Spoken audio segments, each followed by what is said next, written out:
Welcome to another issue of Understanding British Politics. I'm going to take a look at the budget today, but before we get into that, don't forget to press subscribe, particularly if you're studying British politics, because these videos will help you look at some of the issues in a bit more depth and give you some ideas for some wider reading that you could do in the newspapers and magazines and maybe some viewing as well.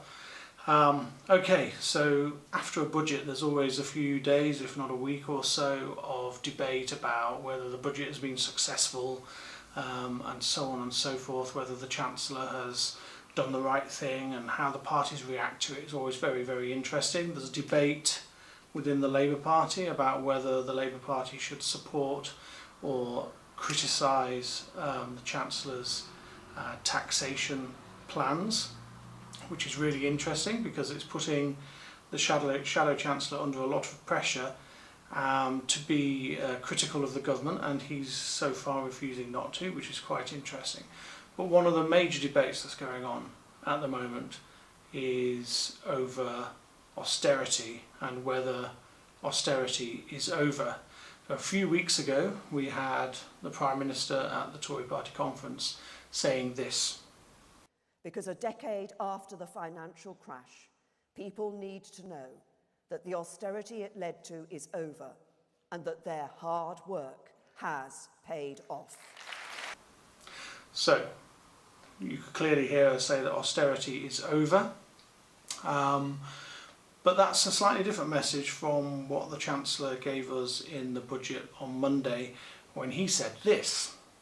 Because today, Mr. Deputy Speaker, I can report to the British people that their hard work is paying off and the era of austerity is finally coming to an end. So austerity is coming to an end. And there's a huge debate over this because, first of all, you have to be able to clarify what is meant by austerity, because in the previous 8 years there's been a great deal of talk about the deficit and getting the deficit down, and the Conservative government seems to have abandoned any plan to deal with the deficit and indeed to balance the books. So we're seeing a shift in British politics economically, a slightly different emphasis. This is not a major shift to the left, but it does mean that the Conservative government is starting to spend more.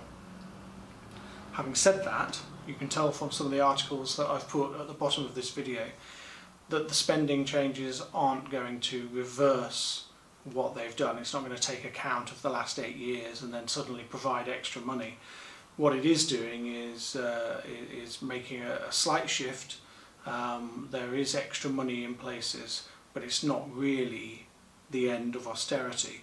So we're going to see this theme develop over the next few weeks, which we've seen already develop over the last few weeks since Theresa May's conference speech, of whether austerity is really over. And it's something that the opposition can run with. In Prime Minister's questions today, Jeremy Corbyn tried to run with it and actually fell flat on his face, really, because Theresa May was able to pinpoint that split within the Labour Party, or that disagreement within the Labour Party about what kind of income tax and tax threshold policy they should have, and she exploited that. Enemy Corbyn! Many schools, including mine, have had to resort to asking students and their parents for funds. Not me, Sasha, a parent worried about the future of her school, because this broken promise budget means that head teachers will still be writing begging letters to parents. And can the Prime Minister explain why she chose not to end the benefit freeze for 10 million households, but instead brought forward a tax cut for higher earners?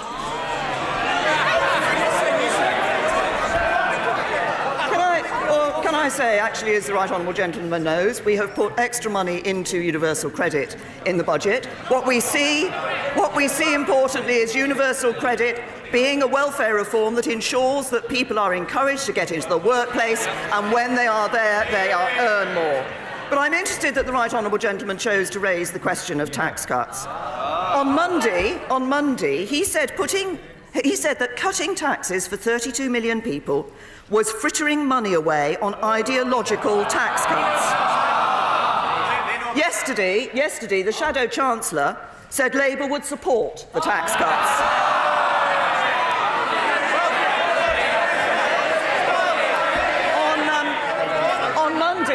On Monday, the Right Honourable Gentleman, the Leader of the Opposition, talked about tax cuts for the rich. Yesterday, his Shadow Chancellor said what we've always known, that the tax cuts were for middle earners, head teachers and people like that. So when the Right Honourable Gentleman stands up, perhaps he can tell the House whether he will back the tax cuts and vote for the budget. What we're going to see consistently is Labour coming back to this idea of austerity not being over. It's a little seed that's been planted now that austerity is over, or is austerity coming to an end, and they can come back to it countless times whenever there is a public service that is underfunded. You will see Labour exploiting that. It's going to be really, really interesting. Do some reading on the budget, click subscribe, watch some of my other videos, and there'll be another one coming along on Sunday. Thank you.